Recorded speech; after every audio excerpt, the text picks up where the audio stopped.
Bonjour et bienvenue à Visionnaire. Aujourd'hui, un 2 pour 1. Vous les voyez à côté de moi, deux visionnaires inspirantes plutôt qu'une, parce que les deux ont quelque chose de commun, c'est qu'elles ont réussi à entrer dans le système de la santé, donc une institution qui est quand même assez conservatrice, avec des idées novatrices. Et c'est pour ça qu'elles sont toutes les deux avec moi aujourd'hui. En haut, vous voyez Marie-Ève Laflamme, qui est art thérapeute et qui travaille au Centre Mère-Enfant au CHUL à Québec. En dessous, vous voyez Justine Collard, qui est accompagnante à la naissance et qui a développé une technique qui s'appelle l'aptonomie. C'est même pas facile à dire. Aptonomie. Bonjour les filles, bienvenue à Visionnaire. Bonjour France et bonjour Marie-Ève. Bonjour. Alors, j'espère que ça fonctionne bien parce qu'effectivement, des fois, quand on est plusieurs à parler en même temps avec un outil de streaming comme celui que j'utilise, ça embarque une par-dessus l'autre. Mais je vais commencer par une, puis je reviendrai à l'autre. Justine, on va commencer avec toi parce que toi, tu les prends avant, pendant et après la naissance. Marie-Ève les récupère un petit peu plus tard. Fait qu'on reviendra sur l'art-thérapie au CHUL. Mais toi, Justine, tu as réussi à entrer à la Cité de la Santé. Puis là, je dis ça comme si... Oui, en fait, pour moi, c'est un exploit dans le sens où est-ce que tu arrives avec quelque chose de très nouveau pour accompagner les parents, accompagner la mère, mais aussi le papa à la naissance. On va aller voir ton site Internet quelques secondes. Ici, je vais essayer de le mettre en ligne. Vous allez le voir à côté de Justine. Alors, Justine Collard, dis-moi le nom, comment ça marche? Aptonomie. Accompagnante en aptonomie. Aptonomie, c'est parce que j'avais jamais entendu ça. Alors, oui. Qu'est-ce que ça fait l'aptonomie dans la vraie vie, là? Alors, l'aptonomie, c'est une approche humaine qui permet aux parents de maturer leur relation. Donc, le papa est impliqué et il peut sentir déjà comment il peut faire des miracles avec la mère et l'enfant pour favoriser justement une croissance saine et harmonieuse. Et aussi avoir le privilège d'avoir la sensation de la réponse de l'enfant lorsqu'il dépose la main sur le ventre de la mère dans une certaine intention invitante et qui ne demande pas un résultat. Et là, l'enfant va vraiment venir se lever sous la main du papa tout en étant lui-même, en venant venir chercher cette tendresse qui est sécurisante. Et le papa peut créer un vrai lien déjà avec son enfant. Enfin, les parents créent un lien à trois, donc c'est la relation triangulaire. Et en fait, ils vont connaître l'enfant avant qu'il naisse grâce à ces contacts réguliers tout au long de la grossesse. Écoute, je vais te demander de soulever ton micro parce qu'on entend le bruit qui frotte sur ton foulard. Ah. Non, mais là, je t'entends plus du tout. Fait que... oui, là, je t'entends. C'est bon, reste comme ça. Alors, tu m'entends? Oui, c'est beaucoup mieux comme ça, reste comme ça. Alors, explique-nous, là, parce que je viens de comprendre que, en fait, la façon que on comprend maintenant la naissance, puis pour avoir écrit un livre, tout se joue à chaque instant, où est-ce qu'il y a un chapitre complet sur justement la naissance, l'enfant à naître n'est pas insensible à ce qui se passe à l'extérieur. Et là, il se passe quelque chose de réel pour le fœtus quand le père met ses mains. Explique-moi, c'est quoi la technique de l'aptonomie exactement?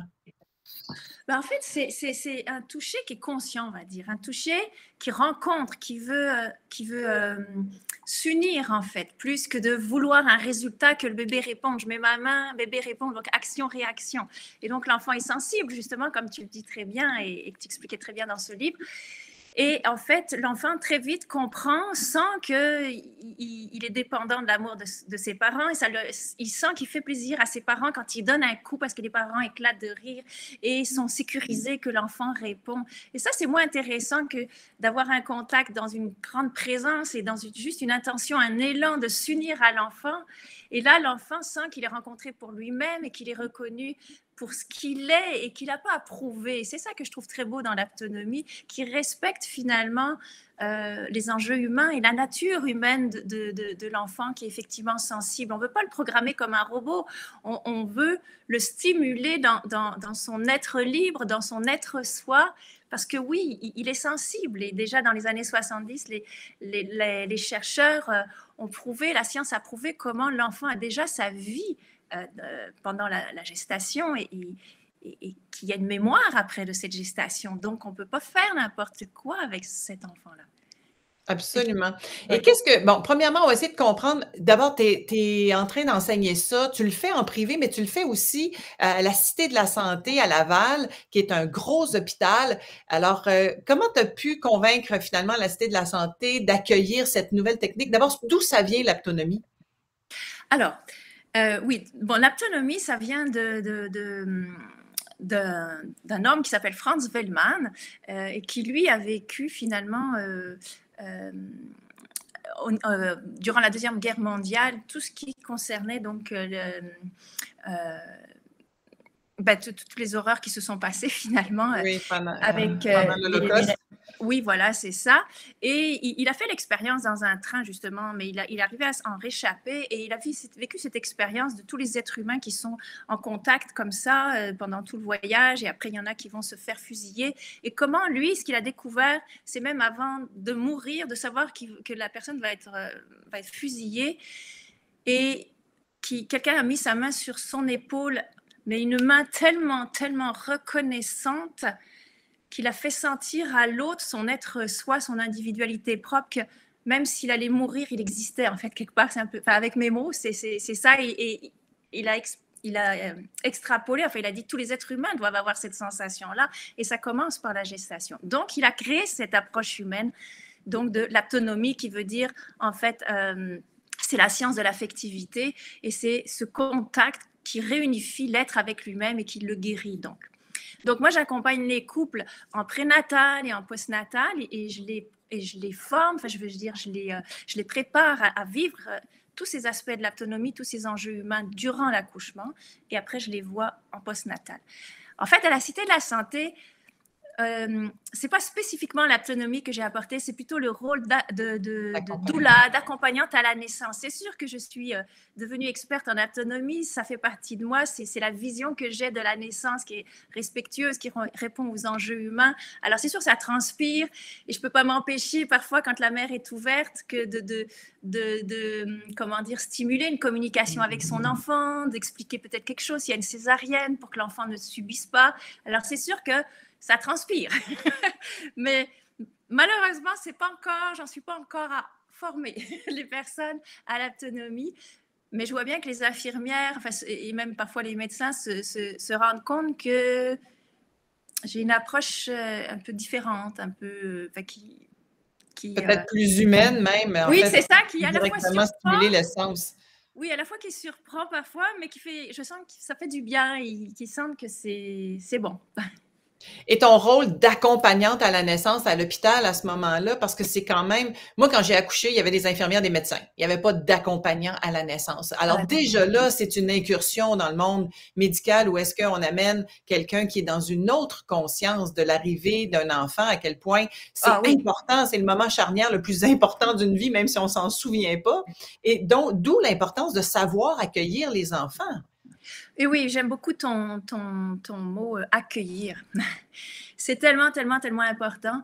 C'est un des premiers rôles de la mère d'accueillir et le père a un rôle important aussi pour aider la mère à jouer complètement son rôle, à être disponible à jouer son rôle, parce que si elle est dispersée, elle est trop préoccupée, elle ne peut pas être totalement disponible à cet accueil inconditionnel, à cette reconnaissance du fœtus qui est plus qu'un corps, qui est un être investi de l'énergie d'amour et l'énergie de conscience. Alors, c'est effectivement majeur et le passage de la naissance, comme tu le dis très bien aussi, pour moi, je considère que c'est un passage sacré, effectivement. Tu dis qu'on ne s'en souvient pas intellectuellement, mais toutes nos cellules sont imprégnées de ce passage et ça va déterminer tout le reste de notre vie. Heureusement, rien n'est irréversible, mais c'est pour ça autant créer une empreinte positive de naissance pour que cette mémoire cellulaire soit harmonieuse, soit positive et propulse l'être dans qui il est pour tout son chemin de vie. Oui, puis je dis souvent là, que savoir accueillir les enfants changerait la donne complètement sur notre planète parce que dès les enfants viennent au monde, avec toute la bienveillance et l'amour qu'on peut avoir pour eux, si on ne sait pas les accueillir, on peut inscrire malgré nous tout de suite une mémoire d'abandon ou quelque chose parce que ça n'a pas été fait dans les règles de l'art comme les enfants devraient être accueillis. Et le fait qu'on accouche plus souvent qu'autrement, évidemment, à l'hôpital, dans un milieu qui est très instrumentalisé, même s'il y a tout l'amour et la bienveillance du personnel, eh bien, il y a quelque chose qui fait que ça doit être rassurant pour les parents d'avoir une accompagnante à la naissance comme toi. Dis-moi un petit peu, qu'est-ce que tu fais, puis comment tu peux mesurer l'impact de ton travail? Ben moi, là, quand il y a une femme, une fois qu'elle a accouché, qui me regarde vraiment dans les yeux, et je sens vraiment la profondeur, puis là, j'en ai même des frissons, puis il y a même les larmes aux yeux qui me dit merci, Justine.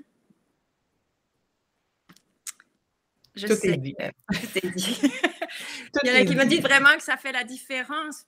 Ça peut enlever la souffrance, ou ça peut enlever, oui, c'est ça, toute cette douleur de l'accouchement, mais ça a sécurisé, ça a enlevé cette sensation de solitude, cette sensation peut-être d'être perdue, de se retrouver elle-même, de reprendre le pouvoir d'elle-même, d'être guidée pas à pas. Ben, c'est comme pour monter une montagne, finalement, quand on nous dit à chaque fois comment faire le prochain pas, ben, c'est toujours plus rassurant, parce que l'angoisse d'une femme qui accouche, c'est que la douleur ne s'arrête jamais aussi. Donc, en plus qu'il y a plein de choses qui doivent remonter à la surface peut-être de notre enfance, de notre histoire. Alors, c'est tellement, tellement, tellement intense, ça peut être tellement émotionnel, des peurs incroyables qui peuvent surgir. Et quelqu'un qui est tout le temps là, qui est rassurant, qui explique ce qui va se passer, que c'est normal, que c'est naturel, permet justement à la femme qui accouche d'être plus disponible à son corps, à l'écoute de son corps, à l'écoute de son enfant et de continuer le chemin.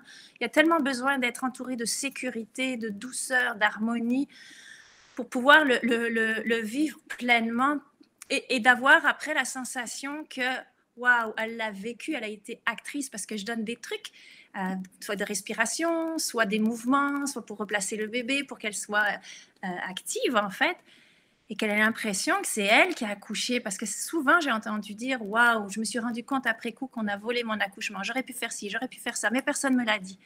Ouais. Les infirmières sont, parce que je suis rentrée à l'hôpital, parce que les infirmières il y a une pénurie d'infirmières.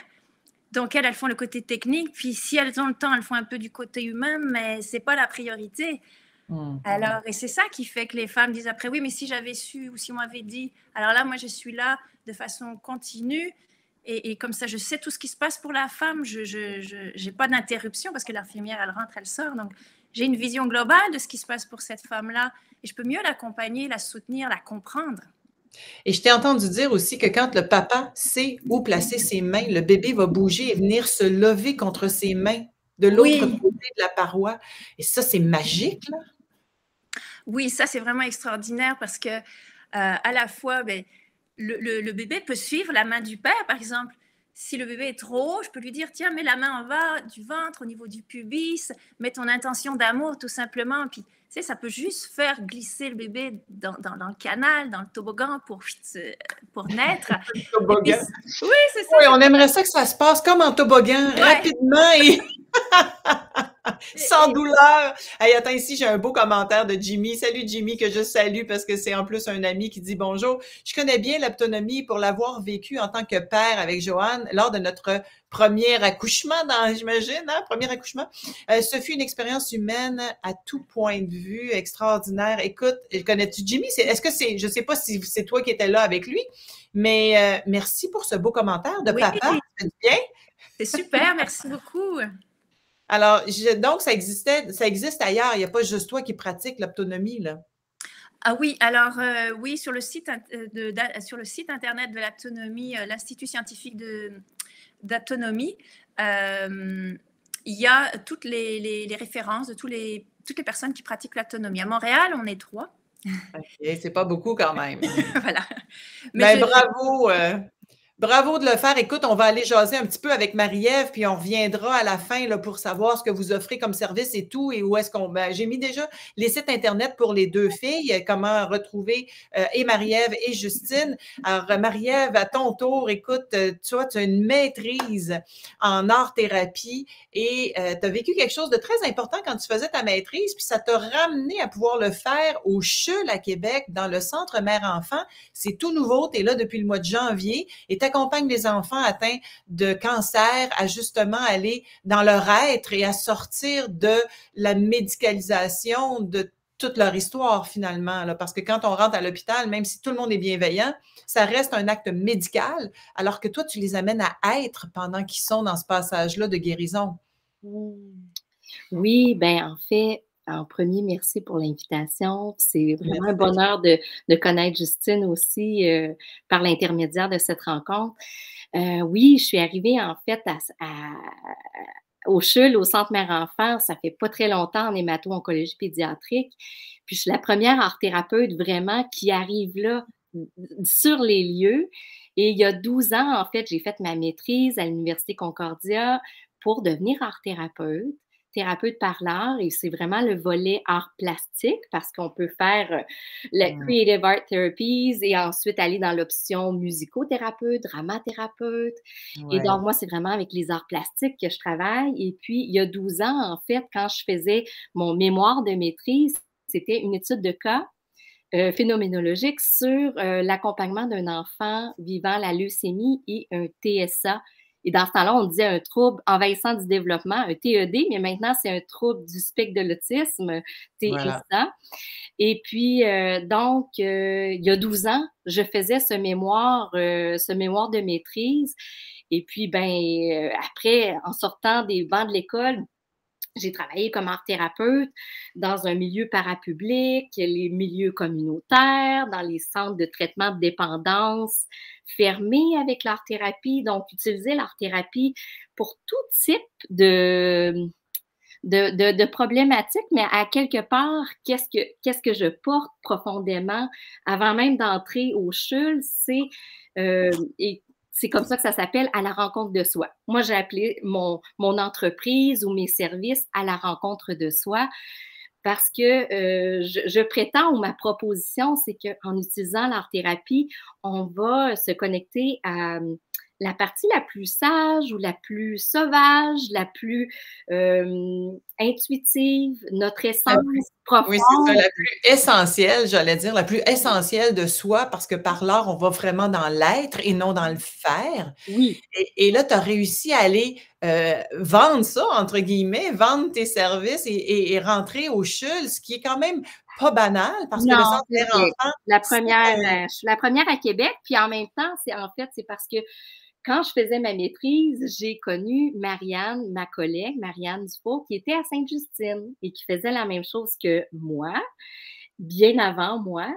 Et puis quand j'étais justement, je me suis déployée à Québec comme art-thérapeute avec À la rencontre de soi, j'ai amené mes services un peu partout. Puis c'est quand j'ai en fait eu un contact avec le Centre Mère-Enfant qui m'ont invité à présenter à l'équipe d'hémato-oncologie l'art-thérapie. Puis à ce moment-là, ben, j'ai une super alliée, Marianne, qui est venue présenter avec moi qu'est-ce qu'elle faisait concrètement à Sainte-Justine. Donc, déjà, ça m'a aidée. Et puis, c'est la même fondation, la Fondation Charles Bruno, le fils de Pierre. Mon ancien collègue. C'est ça. Voilà. Et donc, c'est la Fondation Charles Bruno qui finançait, et ils ont eu comme un plan quinquennal pour vraiment optimiser, en fait, les soins en oncologie pédiatrique et en utilisant l'art-thérapie comme étant une des pratiques, une des modalités qui peut vraiment rendre de manière optimale un accompagnement en oncologie dans le parcours médical de l'enfant. Donc, là, je veux que tu me dises qu'est-ce que ça fait. Toi, qu'est-ce que tu vois dans l'émerveillement? Qu'est-ce que tu fais avec les enfants? Puis qu'est-ce que tu vois comme progrès? Ben, en premier temps, moi, qu'est-ce que je fais que j'aime, c'est que je suis le good guy. Moi, je suis pas là pour faire des piqûres. Puis, tu sais, ils sont importants, nos infirmières, puis nos hémato-oncologues. Mais il y a quelque chose de doux là-dedans, puis il y a de la massothérapie aussi.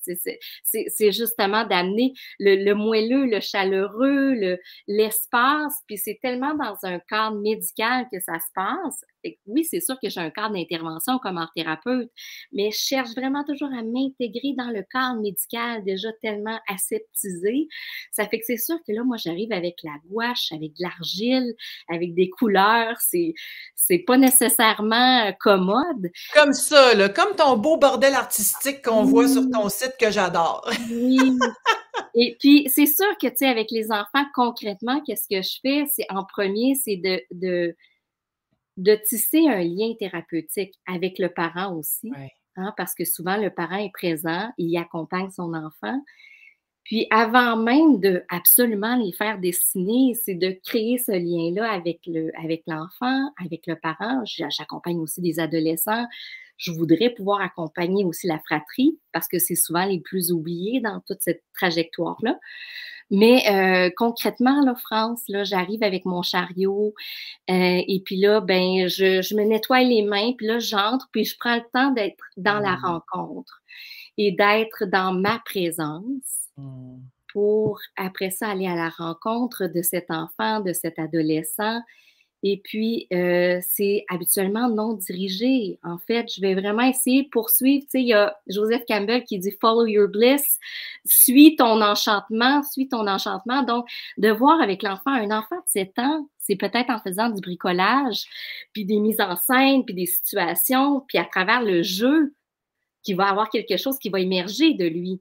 Tandis qu'avec une préadolescente ou une adolescente de 12-13 ans, qui se voit privée de sa vie sociale au moment où est-ce que ça serait le moment d'ouvrir les ailes, ben ça va être différent. Je vais essayer de connecter avec cette patiente-là, cette usagère-là, cette cliente-là, de manière à vraiment installer un lien de confiance d'abord et avant tout, pour après ça voir me mettre au service de son être, me mettre au service et utiliser mes outils, là, mes couleurs pour être à son service de son expression profonde, de son essence. Exactement. Trouver le moyen d'accueillir ça, oui.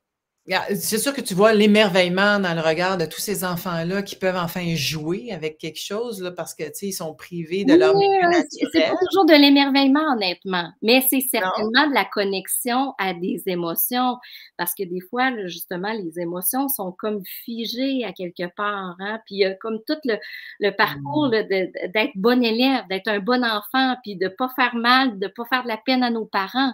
Tu sais, déjà, là, juste de donner un espace d'expression où est-ce que je peux même, quand le parent me fait assez confiance pour aller prendre un café, puis me laisser toute seule avec l'enfant pour qu'il puisse, au-delà de, tu sais, comme toute la pression qu'il peut sentir dans sa réponse d'adaptation au cancer, pour répondre honnêtement, franchement, avec moi, sur qu'est-ce qu'il vit et qu'est-ce qu'il ressent réellement. Qu'est-ce qu'il ressent réellement. Donc, alors, merci, oui. En fait, je disais l'émerveillement devant les couleurs, parce que tu leur apportes, mais effectivement, ça leur permet d'exprimer qu'est-ce qu'ils vivent réellement. Et ça, c'est la beauté de leur thérapie. J'aimerais ça que tu me donnes un peu, peut-être, le portrait de ta thèse de maîtrise, là.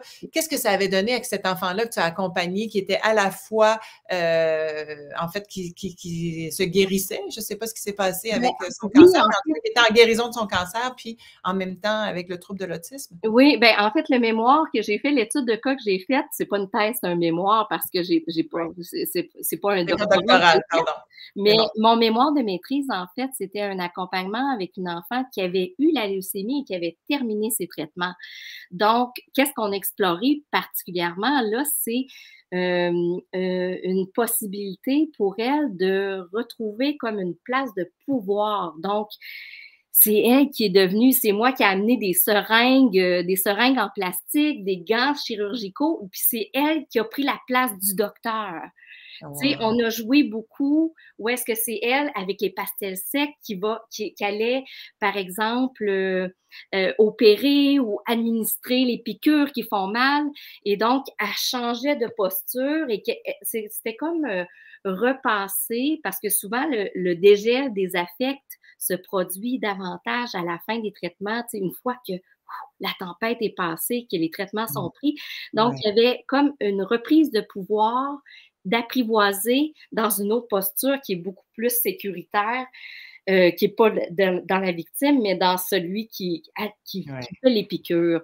Ça fait que ça a été dans ce sens-là que je l'ai accompagnée pour qu'elle puisse retrouver un peu comme dans le narratif aussi, se réapproprier son histoire. J'ai eu du cancer, j'ai perdu mes cheveux.